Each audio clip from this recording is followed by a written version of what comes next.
আল্লাহ তাআলা কিয়ামতের কঠিন ময়দানে যেদিন স্বামী স্ত্রীকে চিনবে না, স্ত্রী স্বামীকে দেখে পালিয়ে যাবে, বন্ধু বন্ধুরে চিনবে না, পীর সাহেব মুরিদরে চিনবে না, মুরিদ পীর সাহেবরে চিনবে না, দলের কর্মী তার নেতারে চিনবে না, নেতা তার কর্মীরে চিনবে না, বন্ধু বন্ধুরে দেখে পালাবে। এই কঠিন মুহূর্তে সূর্যটা মাথার কাছে চলে আসবে, জমিনটা তামার জমিন হবে, আজকের জমিনের মতো নয়। মানুষ ঘর্মাক্ত, ক্লান্ত, শ্রান্ত মাথার মগজগুলো কানের ছিদ্র আর নাকের ছিদ্র দিয়ে বেয়ে বেয়ে পড়বে। বিশ্বনবী ফরমান, কিয়ামতের ওই কঠিন ময়দানে 7 শ্রেণীর ব্যক্তিকে রব্বুল আলামিন তার আরশের নিচে ছায়া দিবেন। তার মধ্যে প্রথম শ্রেণীর ব্যক্তি হলো ইমামুন আদিল, যে ইনসাফের সাথে বিচার করে, যে জাস্টিস সমাজে সার্ভ করে, যে সুশাসন নিশ্চিত করে, ওই ইমামুন আদিল। আদিল শব্দটা বুঝছেন না? ইন্নাল্লাহা ইয়া'মুরু বিল আদল, পাইছেন? আদিল। 7 শ্রেণীর ব্যক্তিকে আল্লাহ তাআলা সুশীতল আরশের নিচে ছায়া দিবেন, যেদিন তার দেয়া ছায়া ছাড়া কোনো ছায়া থাকবে না। এর প্রথম হচ্ছে ইমামুন আদিল, ন্যায়পরায়ণ শাসক। চিল্লায় বলেন সুবহানাল্লাহ। আবার বিশ্বনবী বললেন, ইন্নাল মুকসিতিনা ইনদাল্লাহি আলা মানাবিরা মিন নূর আন ইয়ামিনির রহমান। কিয়ামতের দিন যারা ন্যায়পরায়ণ হিসেবে আল্লাহর সামনে দাঁড়াবে, কিয়ামতের দিন রব্বুল আলামিন তার আরশের ডান দিকে ওই ন্যায়পরায়ণ লোকদের জন্য আরশের ডান দিকে একটা নূরের মিম্বারে তাদেরকে বসার সুযোগ করে দিবে। আল্লাহর আরশের ডান দিকে ন্যায়পরায়ণ লোকদের জন্য আল্লাহ তাআলা নূরের মিম্বার বানাবে। 4টে কেন কথা মনে করেছেন? আল আদাল, জাস্টিস, ইন্নাল্লাহা ইয়া'মুরু বিল আদল। আল্লাহ তাআলা এই আদালতের নির্দেশনা দেন, সুবিচার, সুশাসন। প্রিয় ভাইরা, এটা আমরা বাংলাদেশে চাই কি চাই না? এই যে অরাজকতা, এই যে অন্যায়, এই যে জুলুম, এই যে ইনকনসিস্টেন্সি সমাজের অসঙ্গতির প্রধান কারণ জাস্টিস নাই, সুবিচার নাই, সুশাসন নাই। শেষবারের মতো আওয়াজ করে বলেন তো, আমরা বাংলাদেশে আদল চাই কি চাই না? তাহলে প্রথম নির্দেশনা শেষ। আল্লাহ তাআলা তোমাদেরকে আদলের আদেশ দেন। এরপর আল্লাহ বললেন, আমি তোমাদেরকে ইহসানের আদেশ দেই। ইন্নাল্লাহা ইয়া'মুরু বিল আদলি ওয়াল ইহসান। আমি তোমাদেরকে যেমনি আদলের নির্দেশনা দেই, তেমনি ভাবে তোমাদেরকে ইহসানের নির্দেশনা দেই। ইহসান, আওয়াজ করে সবাই বলেন তো ইহসান। ইহসান মানে কারো প্রতি সফট হার্টেড হওয়া, মহানুভব হওয়া, অনুগ্রহ পরায়ণ হওয়া, অনুগ্রহশীল হওয়া, একে অপরের প্রতি দয়াদ্র হওয়া। একে অপরের প্রতি দয়াদ্র, অনুগ্রহশীল হওয়া ছাড়া মানবিক সমাজ কশিনকালেও গঠন করা সম্ভব না। প্রিয় ভাইরা, সুন্দর আচরণ দিয়ে, ইহসান দিয়ে যা জয় করা যায়, নরম আচরণ দিয়ে যেটা অর্জন করা যায়, কঠোরতা দিয়ে সেটা পারা যায় না। বিষ্ণু ঈসা ইসলাম ইহসান দিয়ে, কোমল আচরণ দিয়ে, তার অনুগ্রহ দিয়ে তিনি অনেক কাফিরের হৃদয়কে জয় করে ফেলেছেন। সাইয়েদনা সুমামা ইবনে উসাল রাদিয়াল্লাহু তাআলা আনহুর কথা মনে পড়ে যায়। তিনি ছিলেন ইয়ামামার বাদশা। মদিনাতে বিশ্বনবীকে হত্যা করার নিয়তে এসেছিলেন। গোপনে গোপনে বিশ্বনবীকে হত্যা করে আবার ইয়ামামাতে তিনি ফিরে যাবেন। কিন্তু কি অবাক করা কাণ্ড, হত্যা করতে পারে নাই, সাহাবাদের হাতে তিনি ধরা পড়ে গেলেন। সাইয়েদনা সুমামা ইবনে উসাল রাদিয়াল্লাহু তাআলা আনহু হত্যার নিয়তে আসলেন, কিন্তু হত্যা করতে পারলেন না। সাহাবারা ওনাকে ধরে ফেললেন, ধরে মসজিদে নববীর পিলারের মধ্যে বেঁধে রাখলেন। সুমামা ইবনে উসাল, সিরাত থেকে শুনে, সিরাত থেকে শোনাচ্ছি, রাদিয়াল্লাহু তাআলা আনহু ইয়ামামার অধিপতি ছিলেন। বিশ্বনবীকে হত্যার জন্য আসছেন, ধরা পড়ে গেছেন, এখন মসজিদে নববীতে বেঁধে রাখছেন। তার মানে বন্দী। তো এখন স্ট্যাটাস কি? বন্দী, ক্যাপটিভ। তো বিষ্ণু ঈসা ইসলাম সাহাবাদেরকে বললেন, তার খোঁজ খবর নিও, সুমামা ইবনে উসালের খোঁজ খবর নিও। সাহাবারা বলেন, ইয়া রাসূলুল্লাহ, আপনাকে হত্যা করতে এসেছে, তার তো কঠিন ক্যাপিটাল পানিশমেন্ট হওয়া দরকার, কঠিন শাস্তি হওয়া দরকার। বিশ্বনবী বললেন, না, আমি যেটা জানি তোমরা সেটা জানো না, তোমরা সুমামার সাথে ভালো আচরণ করো। বিশ্বনবী সুমামার কাছে গেলেন। প্রথম দিন যে তিনি কালেমার দাওয়াত দিলেন, ইমানের দাওয়াত দিলেন, ইসলামের দাওয়াত দিলেন, রিসালাতের দাওয়াত দিলেন, আখিরাতের দাওয়াত দিলেন।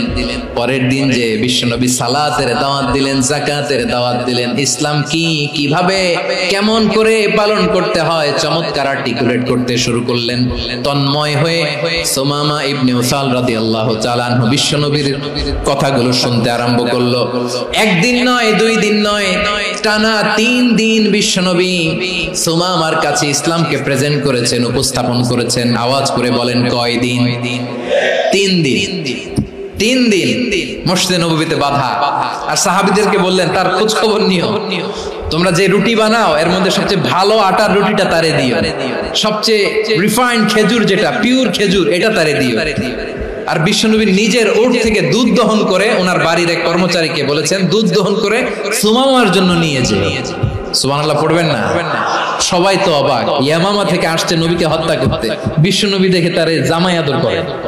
একদিন নয়, 2 দিন নয়, টানা 3 দিন বিশ্বনবী এভাবে সুমামার কাছে যেয়ে ইসলামকে প্রেজেন্ট করতে আরম্ভ করলেন, ইসলামকে উপস্থাপন করতে শুরু করলেন। আর তাকে চমৎকার এন্টারটেইনমেন্ট, আপ্যায়ন দিতে আরম্ভ করলেন। টানা 3 দিন যখন ইসলামের দ্য বিউটিজ অফ ইসলাম, ইসলামের সুমহান বাণী, সৌন্দর্য তার কাছে উপস্থাপন শেষ, তাকে আপ্যায়ন শেষ, বিশ্বনবী বললেন সাহাবাদেরকে যাও এবার সুমামার হাতের পায়ের রশি দুটো খুলে দাও। সাহাবারা তর্ক জুড়ে দিলেন, লা ইয়া রাসূলুল্লাহ, এমনটা করবেন না তো, ভয়ঙ্কর ভয়ঙ্কর খুনি, কি জানি কি হয়ে যায়। বিশ্বনবী বললেন না, তার হাতে পায়ের রশিগুলো খুলে দাও। সাহাবারা বিশ্বনবীর কথা মতো তার হাতে পায়ের রশিগুলো খুলে দিল। সুমামা মুহূর্তের মধ্যে মসজিদে নববী থেকে বের হয়, ইয়ামামায় ফিরে না যে মসজিদে নববীর পাশে একটা খেজুর বাগান ছিল সেখানে চলে গেলেন। সেখানে একটা ছোট্ট কুয়া ছিল, কুয়ার পানি দিয়ে তিনি গোসল করলেন। সুবহানাল্লাহ পড়েন। কুয়ার পানি দিয়ে গোসল করে মসজিদে নববীর সামনে এসে বিশ্বনবী এবং সাহাবাদের সামনে দাঁড়িয়ে সাব্বাবা উঁচু করে বললেন, আশহাদু আল্লা ইলাহা ইল্লাল্লাহ ওয়া আশহাদু আন্না মুহাম্মাদান আবদুহু ওয়া রাসূলুহু। আমি সাক্ষ্য দিচ্ছি আল্লাহ ছাড়া কোনো ইলাহ নাই, আর মুহাম্মদ আল্লাহ তাআলার প্রেরিত বান্দা এবং রাসূল। প্রিয় ভাইরা, ইহসান দিয়ে যা জয় করা যায়, কঠোরতা দিয়ে সেটা কঠিনকালেও জয় করা যায় না। আওয়াজ করে বলেন ঠিক কি না? এবার সুমামা দাঁড়িয়ে বলে, ওগো নবী, আমি তো কালিমা পড়ে মুসলমান হয়ে গেলাম, এবার শোনেন।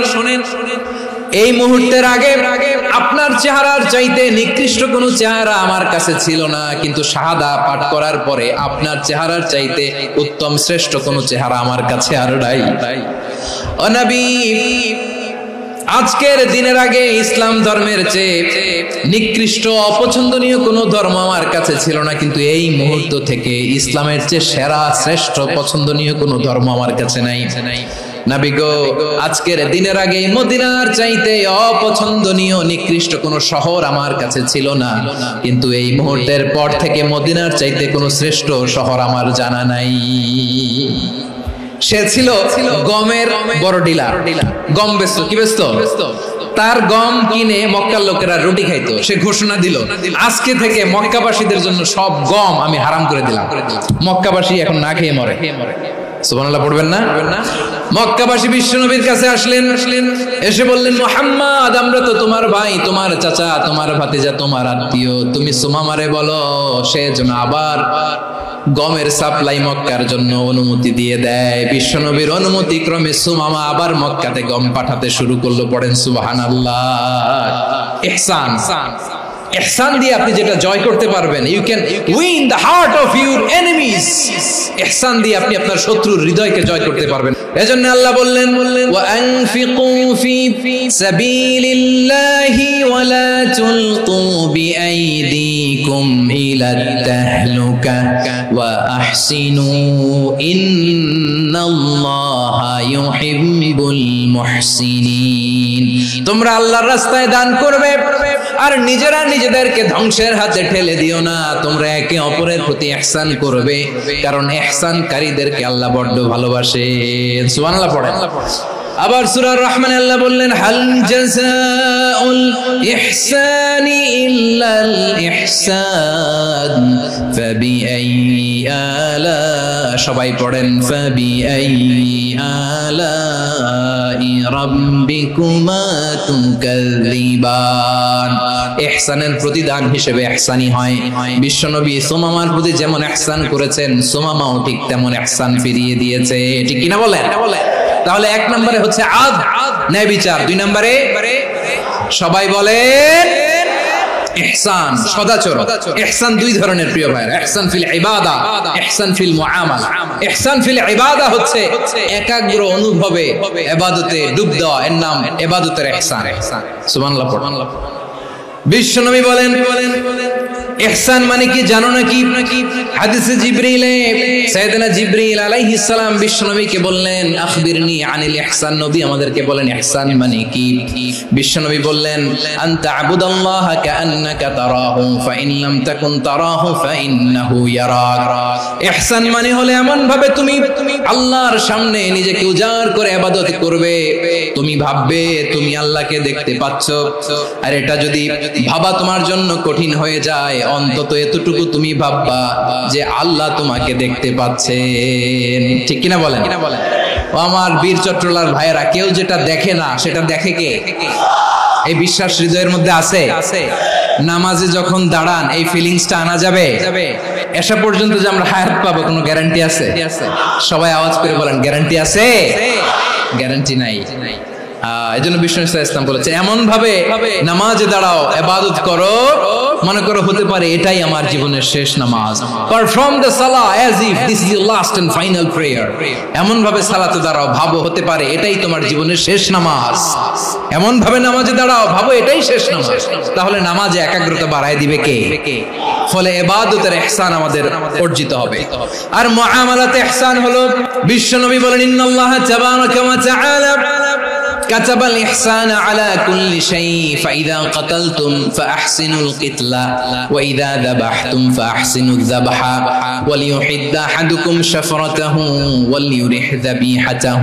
ইহসান দুই ধরনের, আওয়াজ করে বলতে হবে কয় ধরনের? একটা হচ্ছে ইহসান ফিল ইবাদা, ইবাদতে ইহসান। ইবাদতে ইহসান কি? একাগ্র অনুভব দিয়ে ইবাদত করা, মন প্রাণ দিয়ে ইবাদত করা। আর মুআমালাতে ইহসান কি? সব কাজে, দৈনন্দিন কাজে, কর্মে, সামাজিক অ্যাক্টিভিটিতে কোমলতা প্রদর্শন করা, অনুগ্রহের সাথে সবকিছু করা। আল্লাহ তাআলা ইন্নাল্লাহা তাবারাকা ওয়া তাআলা কাতাবাল ইহসানা আলা কুল্লি শাই, তিনি সব কিছুর ব্যাপারে ইহসানকে আবশ্যক করেছেন। সবকিছু, মুমিনের সব কাজে ইহসানের পরশ থাকবে। ওয়া ইযা কাতালতুম ফাহসিনুল কিতলা, বিষ্ণুই বলেন তুমি যখন কাউকে হত্যা করো ইহসানের সাথে করো। সুবহানাল্লাহ পড়বেন না? যখন হত্যা করো তখনও ইহসানের সাথে। আচ্ছা হত্যা করবো আবার ইহসান আসবে করতে করে তো মেরেই ফেলবো আমি। আল্লাহ, ও ভাই একজন খুন করেছে, খুনি, রাষ্ট্রীয় আইনে তার শাস্তি হয়েছে ডেথ পেনাল্টি, মৃত্যুদণ্ড। এখন মৃত্যুদণ্ড দেখে আপনি যেমনি মন চায় তেমনি মারবেন লোকটারে? ওর নাক কেটে ফেলতে পারবেন? ওর কান কাটতে পারবেন? ওর চোখ উপড়ে ফেলতে পারবেন আপনি? যেমন মন চায় তার অঙ্গহানি করা যাবে না। ইহসানের সাথে তাকে হত্যা করো। সুবহানাল্লাহ, this is Islam, this is the true essence of Islam. ওয়া ইযা যাবাহতুম ফাহসিনুয যাবহা, যখন জবাই করবে তখনও ইহসানের সাথে জবাই করবে। করব জবাই, ওইখানেও নাকি ইহসান। আচ্ছা কুরবানির দিন আমরা পশুগুলোরে কি করি? বলেন সবাই আওয়াজ করে। জবাই, জবাই মানে তো এটার মেরেই ফেলতেছি, একটু পরে তো টুকরো টুকরো করে গোশতগুলো খাবো, এটা তো খাবো, এটা তো মেরেই ফেলবো। বিষ্ণু বলে না, জবাইয়ের মধ্যেও মুমিনের জবের ভেতরেও ইহসানের পরশ থাকা চাই। যখন জবাই করবে প্রাণীটাকে হাত পা টাইট করে বেঁধে নাও, ছুরিটাকে শার্পেন করে নাও, ধারালো করে নাও, যাতে অল্প সময়ে জবাইটা হয়ে যায়, প্রাণীটা যাতে কম কষ্ট পায়। সুবহানাল্লাহ পড়ে। দিস ইজ কল্ড ইহসান। আল্লাহ তাআলা যেমনি আদলের আদেশ করেছেন, ন্যায় বিচার, জাস্টিস এনশিওর করতে বলেছেন, সমাজে ইহসানের ব্যবহার, ইহসানের অনুশীলন তিনি করতে বলেছেন। এজন্য মুমিনের প্রতিটি কাজে, আমার চট্টগ্রামের ভাইয়েরা আমার দিকে তাকান, খেয়াল করে শুনুন, মুমিন জীবনের প্রতিটি কাজে ইহসানের পরশ থাকা চাই। আমরা যেন আমাদের পরিবারের প্রতি ইহসান করি, আমরা যেন আমাদের কর্মচারীদের প্রতি ইহসান করি, আমরা যেন আমাদের কলিগদের প্রতি ইহসান করি, আমরা যেন আমাদের ভাইদের প্রতি ইহসান করি। মুমিন জীবনের প্রতি কাজে ইহসানের পরশ থাকার দরকার আছে না নাই? কথা বুঝতে পেরেছেন? তাহলে আল্লাহ তাআলার তিনটা আদেশ ছিল, কয়টা গেল? প্রথমে কি ছিল? আদল। 2 নম্বরে, 3 নম্বরে রব্বুল আলামিন বললেন ওয়া ইতাইদিল কুরবা, নিকটাত্মীয়দেরকে দান করো। নিকট আত্মীয়দেরকে দাও, যারা তোমাদের ব্লাড কানেকশনের আত্মীয় তাদেরকে তোমরা দাও। এখানে জেনারেলি বললেন দাও, কি দিব সেটা তিনি এখানে বলেন নাই, সেটা তিনি সূরাতুল ইসরার মধ্যে বলেছেন। আল্লাহ বলেন ওয়া আতিযাল কুরবা হাক্কাহ, নিকট আত্মীয়দেরকে তাদের অধিকার, তাদের প্রাপ্য তোমরা বুঝিয়ে দাও। দেখেন, একটা শান্তির সমাজ, একটা সমৃদ্ধ সমাজ, একটা মানবিক সমাজ গঠনের জন্য আল্লাহ তাআলা বেশি না, মাত্র 3টা অর্ডার, 3টা ভার্ডিক্ট তিনি জারি করেছেন। 1 নাম্বার সুশাসন, ন্যায় বিচার। 2 নাম্বার ইহসান। 3 নাম্বার নিকটাত্মীয়, যারা কাছের, তোমার ভেরি ক্লোজ রিলেশনশিপে আছে, তাদেরকে দাও। দাও, দিলে বাড়িয়ে দেয় কে? অনেকে দিতে চায় না, কৃপণতা করে। দিলে বাড়ায় দেয় কে? ওমিয়া মদিনার মধ্যে সবচাইতে গরিব সাহাবী ছিল বেলাল রাদিয়াল্লাহু তাআলা আনহু। ওনার এন্টায়ার অ্যাসেট, সম্পদের পরিমাণ কতদূর জানেন? একটা লুঙ্গি। বেলাল রাদিয়াল্লাহু তাআলা আনহু, ওনার টোটাল ওয়েলথের এস্টিমেশন হচ্ছে মাত্র একটা লুঙ্গি। একটা লুঙ্গি, টোটাল ওয়েলথ এস্টিমেশন, টোটাল সম্পদের পরিমাণ বেলাল রাদিয়াল্লাহু তাআলা আনহুর কি ছিল? ওই বেলাল রাদিয়াল্লাহু তাআলা আনহুকে বিষ্ণু ইসলাম বলেছেন আনফিক ইয়া বেলাল, ও বেলাল তুমিও দাও। ওয়ালা তাখশা মিন যিল আরশি ইখলালা, আরশের অধিপতির তো কোনো ঘাটতি নাই, তুমি দিলে ওই আল্লাহ তোমারে বাড়ায় দিবে। এজন্য আমার প্রিয় ভাইয়েরা, দিলে কমে না, দিলে বাড়ে। অনেকে ধরে রাখে, নতুন কিছু নিতে পারে না, হাত দিয়ে যেটা ধরে রেখেছেন এটা দিয়ে দেন, বড় একটা ধরার সুযোগ পাবেন। জোরে বলেন ঠিক কিনা? রব্বুল আলামিন বললেন 3 নাম্বার আদেশ হলো তোমাদের প্রতি সমাজটারে কেমন করে মানবিক সমাজ, সুন্দর সমাজ গড়বা। 3 নাম্বার আদেশ হলো ওয়া আতিদাল কুরবা হাক্কা, নিকটাত্মীয়দেরকে তাদের প্রাপ্য বুঝিয়ে দাও। এই নিকটাত্মীয়দেরকে তাদের অধিকার বুঝিয়ে দেওয়া, প্রাপ্য বুঝিয়ে দেওয়াতে আমাদের গাফলতি আছে না নাই? অনেকে দেখবেন অনেক আল্লাহওয়ালা, তাহাজ্জুদ গুজার, সেজদা দিতে দিতে কপালে কালো দাগ ফেলে দিছে, সে তার বোনের হকটা আদায় করে নাই। আছে না নাই? অনেক বড় হাজী সাহেব, বিশাল লম্বা দাড়ি, ছেলেরে সব দিয়ে দিছে, মেয়েরে কিছু দেয় নাই, মেয়ের হক আদায় করে নাই। আছে না নাই? এই হাজী সাহেবেরা, এই আল্লাহওয়ালারা কিয়ামতের ময়দানে আটকে যাবে। আপনি অন্যের অধিকার নষ্ট করেছেন, তাদের রাইটস কে ভায়োলেট করেছেন। এজন্য আল্লাহ তাআলা বলেন, কারো অধিকার যদি কেউ নষ্ট করে, ওই সমাজটা মানবিক সমাজ কঠিনকালেও হতে পারে না। এজন্য 3 নম্বর আল্লাহ বললেন ওয়া ইতাইদিল কুরবা, নিকটাত্মীয়দেরকে দাও। কি দিবা? তাদের অধিকার দিয়ে দাও। বোনের অধিকার বুঝিয়ে দাও, মেয়ের অধিকার বুঝিয়ে দাও, ফুফুর অধিকার বুঝিয়ে দাও। দেখবেন অনেক মায়েরা ছেলের পাতে মুরগির রান দেয়, মেয়ের পাতে দেয় মুরগির ঠ্যাং। তো মেয়ের কি মুরগির রান খেতে মনে যায় না? মনে যায় না? এমনটা করা যাবে না। নিকটাত্মীয়দেরকে অধিকার দিয়ে দাও, নিকটাত্মীয়ের সাথে সুসম্পর্ক রাখো। আদেশটা কার? এজন্য প্রিয় ভাইয়েরা, জীবনে যদি বারাকা অর্জন করতে চান, নিকটাত্মীয়দের সাথে সুসম্পর্ক রাখতে হবে, তাদের জন্য উপহার পাঠাতে হবে। বিশ্বনবী বলেন লা ইয়াদখুলুল জান্নাতা কাতে, যে ব্যক্তি আত্মীয়তার সম্পর্ককে ছিন্ন করে দেয়, সে কঠিন কালেও আল্লাহর জান্নাতে ঢুকবে না। আপনি কি এটারে সহজ হাদিস মনে করছেন? এটা সহজ কথা? আপনি ভাবছেন আপনার নামাজ আপনারে বাঁচাতে পারবে, আপনার রোজা বাঁচাতে পারবে, আপনার তাহাজ্জুদ আপনারে বাঁচাতে পারবে? অধিকার নষ্ট করলে কিছুই আপনারে বাঁচাতে পারবে না। এজন্য নিকট আত্মীয়দেরকে দিতে হবে বেশি বেশি। বিশ্বনবী বলেন ইন্না সাদাকাতা আলাল মিসকিনি সাদাকা ওয়া আলা যির রাহিমি ইসনাতান সাদাকাতুন ওয়া সিলা। মিসকিনরে দান করলে শুধু দানের সওয়াব হয়, নিকট আত্মীয়কে দান করলে 2টার সওয়াব হয়, সাদাকার সওয়াব হয়, আবার আত্মীয়তার বন্ধন অটুট রাখার সওয়াব হয়ে যায়। আবার বিশ্বনবী বললেন মান সাররাহু আইয়ুবসাতা লাহু ফি রিজকিহি ওয়া ইনসালাহু ফি আসারিহি ফালইয়াসিল রাহিমা। যে ব্যক্তি তার রিজিকের প্রশস্ততা চায় আর হায়াতে বরকত চায়, সে যেন তার আত্মীয়ের সাথে সুসম্পর্ক রাখে। আমার প্রিয় চট্টলার ভাইয়েরা, আমাদের রিজিক বাড়ুক, এটা আমরা চাই কি চাই না? সবাই চান? হ্যাঁ, আমাদের রিজিকে প্রশস্ততা আসুক, চাই কি চাই না? আমাদের হায়াতে বরকত আসুক, আমরা চাই কি চাই না? এই দুইটা যদি চান তাহলে নিকটাত্মীয়দের সাথে সুসম্পর্ক রাখবেন। পারবেন? তাহলে সমাজটারে মানবিক সমাজ বানায় দিবে কে? তিনটা আদেশ চলে গেল। 1 নম্বরে কি ছিল? 2 নম্বরে, 3 নম্বরে নিকটাত্মীয়দেরকে দান। আল্লাহ তাআলা তিনটা জিনিসের যেমনি আদেশ করেছেন, অনুরূপ ভাবে তিনটা বিষয় তিনি বারণ করেছেন, নিষেধ করেছেন, ওগুলোর কাছেও যাওয়া যাবে। রাব্বুল আলামিন বলেন, ওয়ায়ানহা আনিল ফাহশাই ওয়াল মুনকারি ওয়াল বাগি। আমি যেমনি তিনটি বিষয় আদেশ করলাম, অনুরূপ ভাবে তিনটি বিষয়ে বারণ করলাম, নিষেধ করলাম। আমার 1 নাম্বার নিষেধাজ্ঞা হলো অশ্লীলতার প্রতি। ফাহশা, ওয়ায়ানহা আনিল ফাহশা, আল্লাহ তাআলা অশ্লীলতাকে নিষেধ করেছেন। কোন জিনিসকে? সবাই বলুন, কোন জিনিসকে? যত ধরনের, যত টাইপের, যত ক্যাটাগরির অশ্লীলতা হতে পারে সব অশ্লীলতাকে হারাম করেছেন কে? ফাহশা মানে কি? কথায়, কাজে, আচরণে, কমেন্ট, ফেসবুকের কমেন্টসে যত ধরনের নোংরামো আছে, যত ধরনের অশ্লীলতা আছে, এটাকে আরবিতে বলে ফাহশা। রাব্বুল আলামিন বলেন, কুল ইন্নামা حرم ربي الفواحش ما ظهر منها وما بطن।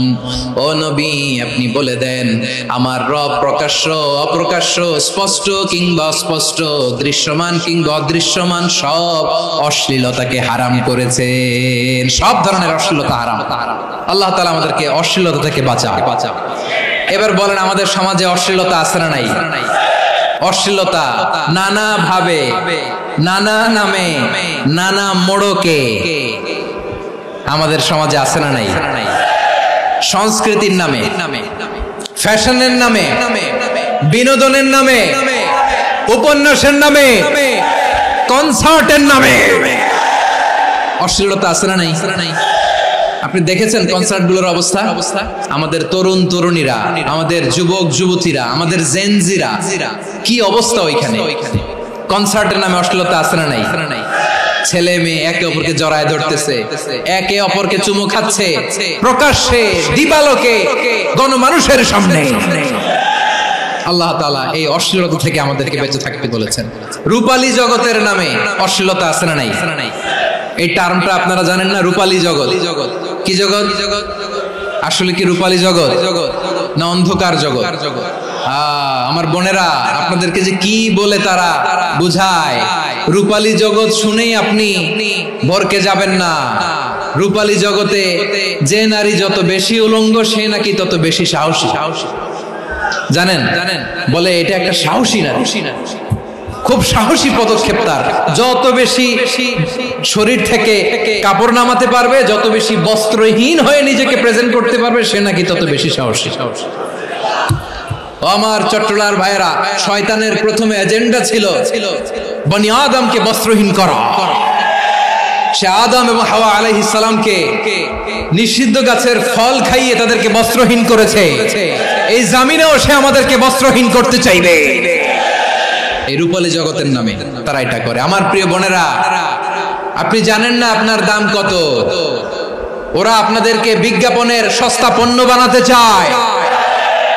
ওরা আপনাদেরকে ওদের ভোগের লিপসার টুলস বানাতে চায়। ওরা আপনাদেরকে দিয়ে ওদের খায়েশ পূরণ করতে চায়। এটা আপনাদের জন্য মোটেও ডিগনিটি নয়, এটা আপনাদের জন্য সম্মান নয়। আপনার সম্মান শালীনতায়, আপনার সম্মান হেজাবে, আপনার সম্মান ভদ্রতায়, আপনার সম্মান আপনার ডিসেন্ট পোশাকে। পোশাক বলে দেয় এই নারীটা ভদ্র না অভদ্র। পোশাক বলে দেয় এই মেয়েটা কোন ঘরের মেয়ে। আপনি জানেন না, আপনারা সস্তা পণ্য বানায়, ভোগের পণ্য, বিলবোর্ডে আপনাকে উলঙ্গ করে উপস্থাপন করে। এই অশ্লীলতার সাথে ইসলামের কোনো সম্পর্ক। এজন্য আল্লাহ বলেন, আমি অশ্লীলতাকে হারাম করেছি। অশ্লীলতাকে হারাম করার প্রথম কারণ হলো এর মাধ্যমে মানবতাকে অপমানিত করা হয়, কারণ মানুষের সম্মান মানুষের পোশাকে। মানুষ যখন পোশাকহীন হয়ে যায়, বস্ত্রহীন হয়ে যায়, তার সম্মান কমে যায়, ঠিক কিনা? অশ্লীলতাকে হারাম করার প্রথম কারণ হচ্ছে মানুষ মানুষকে অপমান করে। একটা নারী, সে তো সম্মানিত, নারী যে কত সম্মানিত নারীরা এটা বুঝেই নাই। বিশ্বনবী বলেন আদ-দুনিয়া কুল্লুহা মাতা ওয়া খায়রু মাতা'আদ দুনিয়া আল মারআতুস সালিহা। আমার বোনেরা, 5টা প্যান্ডেলে আপনারা এলইডিতে আমার আলোচনা শুনছেন, আমি জানি। আপনাদের এই গর্ভ যে কত দামি আপনি জানেন না। আপনার পেট থেকেই আসবে আগামী দিনের সালাহুদ্দিন আল আইয়ুবী।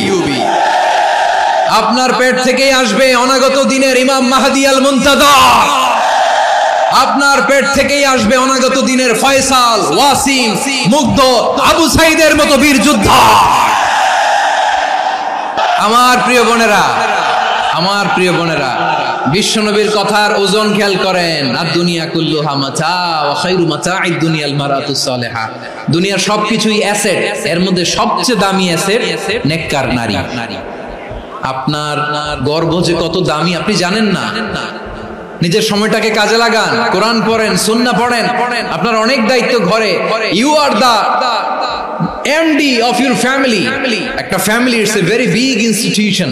পরিবার একটা অনেক বড় প্রতিষ্ঠান, and you are the MD of your institution. আপনি এই পরিবারের MD, managing director of your family.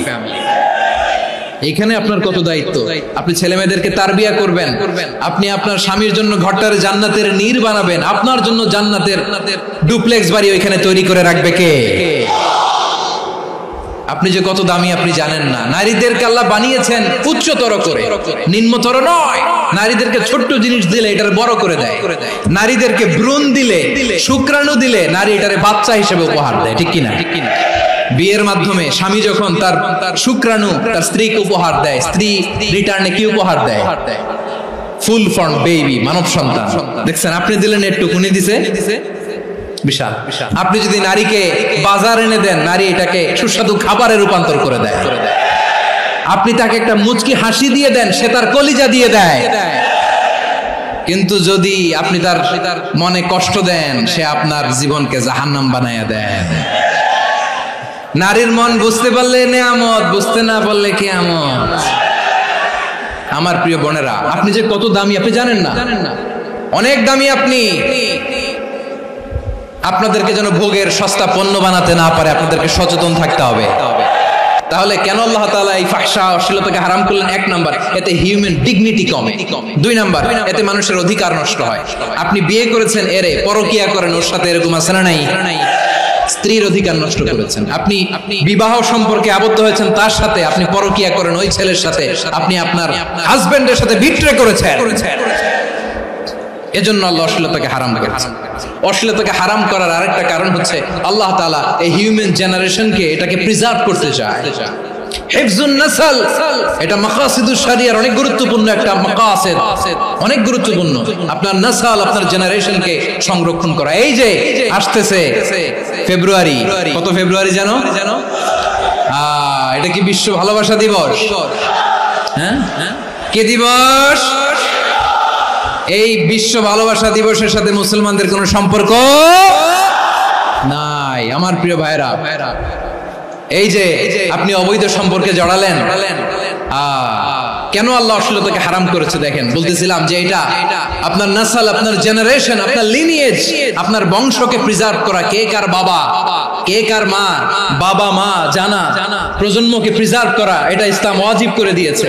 এই যে অবৈধ সম্পর্কের কারণে, বিশ্ব বেহায়া দিবসের কারণে, এগুলোর আউটকাম, আউটপুট হিসেবে মাঝে মাঝে এই ঢাকা মেডিকেলের ডাস্টবিনে নবজাতকের বাচ্চার কান্নার আওয়াজ শুনতে পাওয়া যায়। চট্টগ্রাম মেডিকেলের ডাস্টবিনে নবজাতকের কান্না শুনতে পাওয়া যায়। বীর চট্টলার মুসলমানেরা বুঝতে পারলে আওয়াজ করে বলেন, এই যে চট্টগ্রাম মেডিকেলে যে নবজাতকটা পাওয়া গেল, ওর বাবাকে আমাকে বলেন, ওর মাকে, ও কোন ফ্যামিলির সন্তান কেউ জানে? আপনি হিউম্যান ডিগনিটিকে অপমান করেছেন না? আপনি তার ভবিষ্যৎকে অন্ধকার করেছেন না? আপনি তার লিনিয়েজকে প্রশ্নবিদ্ধ করে দিয়েছেন না? এই জন্য আল্লাহ তাআলা অশ্লীলতাকে আমাদের জন্য হারাম করে দিয়েছেন। পড়েন সুবহানাল্লাহ। এই জন্য রাব্বুল আলামিন বলেন, কুল ইন্নামা حرم ربي الفواحش ما ظهر منها وما بطن গিমতন, প্রকাশ্য অপ্রকাশ্য সব অশ্লীলতাকে হারাম ঘোষণা করে দিয়েছে কে? আবার দুনিয়ার বুকে যারা অশ্লীলতার প্রসার করে তাদের জন্য শাস্তি মজুদ রেখেছে কে?